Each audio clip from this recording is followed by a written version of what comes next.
സംസ്ഥാന സ്കൂൾ കായികമേളയിൽ തിരുവനന്തപുരത്തിന്റെ ജൈത്രയാത്ര തുടരുന്നു. 150 സ്വർണ്ണ മെഡലും 1350 പോയിന്റും കഴിഞ്ഞ് കുതിപ്പ് തുടരുകയാണ്. രണ്ടാം സ്ഥാനത്തുള്ള തൃശൂർ 600 പോയിന്റുകൾ കടന്നു. അത്ലറ്റിക്സിൽ പാലക്കാടും മലപ്പുറവും തമ്മിൽ ഇഞ്ചോടിഞ്ച് പോരാട്ടമാണ്. 200 മീറ്റർ ഫൈനൽ മത്സരങ്ങൾ ഇന്ന് വൈകിട്ട് 5 മണി മുതൽ നടക്കും.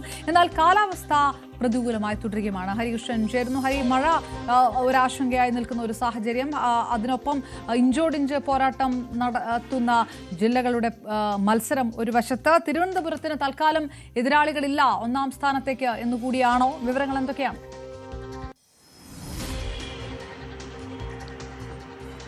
തീർച്ചയായും അങ്ങനെ തന്നെയാണ്. വലിയ മഹാത്ഭുതങ്ങളൊന്നും സംഭവിച്ചില്ലെങ്കിൽ തിരുവനന്തപുരം തന്നെ ഇത്തവണത്തെ ഓവറോൾ ചാമ്പ്യന്മാരാകും. അതിനകത്ത് യാതൊരുവിധ തർക്കങ്ങളും ഇല്ല. കഴിഞ്ഞ തവണ എറണാകുളത്ത് വെച്ച് നടന്നതുപോലെ തന്നെ ഇത്തവണയും തിരുവനന്തപുരം തന്നെ ഓവറോൾ ചാമ്പ്യൻഷിപ്പ് 117.5 പവന്റെ സ്വർണ്ണക്കപ്പ് തിരുവനന്തപുരത്തിന്റെ കൈകളിൽ തന്നെ എത്തുമെന്ന കാര്യത്തിൽ ഇപ്പോൾ യാതൊരുവിധ തർക്കങ്ങളും ഇല്ല എന്ന് തന്നെ പറയാം. 1400 പോയിന്റുകളിലേക്ക് തിരുവനന്തപുരം അടുക്കുകയാണ്. ഒന്നാം സ്ഥാനം അങ്ങനെ ശക്തമായി തന്നെ രീതിയിൽ തുടരുകയാണ് തിരുവനന്തപുരം. രണ്ടാം സ്ഥാനത്തുള്ള തൃശൂർ ആവട്ടെ 638 പോയിന്റുകളേ ഉള്ളൂ, ബഹുദൂരം പിന്നിലാണ്. എന്നാൽ നമ്മൾ അത്ലറ്റിക്സിലേക്ക് വരുമ്പോൾ പാലക്കാടും മലപ്പുറം തമ്മിൽ ഇഞ്ചോടിഞ്ച് പോരാട്ടമാണ്. പാലക്കാട് 13 സ്വർണ്ണമായും മലപ്പുറം 9 സ്വർണ്ണവുമായിട്ട് നിൽക്കുകയാണ്. ഇനി 56 ഐറ്റങ്ങളാണ് അത്ലറ്റിക്സിൽ ബാക്കിയുള്ളത്. ഇന്നത്തെ ഏറ്റവും ഹൈലൈറ്റ് ഇവന്റ് എന്ന് പറയുന്നത് 200 മീറ്റർ ഫൈനലുകളാണ്. അത് എല്ലാ വിഭാഗത്തിലും junior boys, junior girls, senior boys, senior girls അങ്ങനെ എല്ലാ വിഭാഗത്തിലും ഇന്ന് 200 മീറ്റർ മത്സരങ്ങൾ നടക്കും. ഇന്നലെ വൈകുന്നേരം മുതൽ തന്നെ നമ്മൾ കണ്ടതാണ്, കാലാവസ്ഥ വളരെയധികം മോശമായിരുന്നു. ട്രാക്കുകൾ ഉൾപ്പെടെ നനഞ്ഞ രീതിയിലാണ് മാറിയിരുന്നത്. ഇന്ന് പകലും അതേ സിറ്റുവേഷനിലാണ് നിന്നത്. എന്നാൽ പെട്ടെന്നായിരുന്നു ഈ വെയിൽ വന്നത്. കഴിഞ്ഞ ഒരു അരമണിക്കൂറോളം ശക്തമായ വെയിൽ കാണാം. പക്ഷേ ഈ കാലാവസ്ഥാ വ്യതിയാനം അത് കളിക്കാരെ, കായിക പ്രേമികൾ, കായിക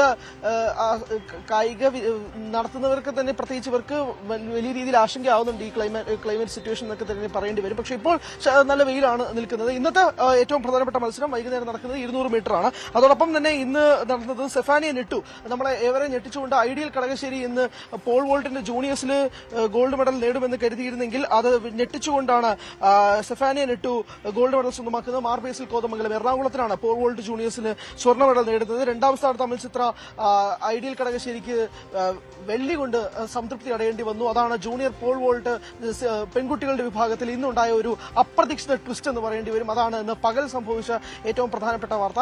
അതോടൊപ്പം തന്നെ ഇന്ന് വൈകുന്നേരം എല്ലാവരും ഉറ്റുനോക്കുന്ന ഇന്നത്തെ ഗ്ലാമർ പോരാട്ടം 200 മീറ്റർ തന്നെയാണ്. അത്ലറ്റിക്സിൽ പാലക്കാടിന് മലപ്പുറം തമ്മിൽ ഇഞ്ചോടിഞ്ച് പോരാട്ടം, അത് ഇന്ന് കൂടുതൽ കരുത്തേകും. പാലക്കാട് ഇന്ന് കൂടി ശക്തമായ രീതിയിൽ കഴിഞ്ഞ ദിവസം ഉണ്ടായതുപോലെ തന്നെ അവർക്ക് ഇന്ന് നേടാൻ സാധിച്ചാൽ പാലക്കാടിന് ഒരു വിധത്തിൽ അത്ലറ്റിക്സ് പിടിക്കാം. അക്വാട്ടിക്സ്, അതായത് നീന്തൽ മത്സരങ്ങളിൽ തിരുവനന്തപുരം ബഹുദൂരം മുന്നിലാണ്. അത് തന്നെയാണ് തിരുവനന്തപുരത്തിന്റെ ഏറ്റവും നട്ടല്.